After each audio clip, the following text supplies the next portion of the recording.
இதுதான் Boer, original Boer கடா, கொம்பு இல்லாத கடா இது. இது வந்து இப்போ ஒரு 6 மாதம் தான் இருக்கும்.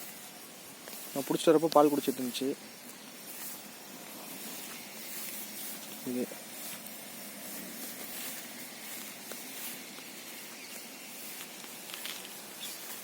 போயர்லேயே பிளாக்கு குட்டி. இதெல்லாம் 2 மாதத்து குட்டி. ஆடு இது பார்த்தோன்னா 3வது போவோம். இப்போ ஒரு 4 மாதம் சனையாக இருக்குது. நம்ம கிளைமேட்டுக்கு நல்லா தான் வளருது. நல்லா பில் சாப்பிடுது. எல்லா பில்லும் எல்லா தீனியும் சாப்பிடுது, எல்லா தீவிரமும் சாப்பிடுது. சீக்கிரமாக க்ரோத் ஆகுது. இது கொம்புல வெரைட்டி.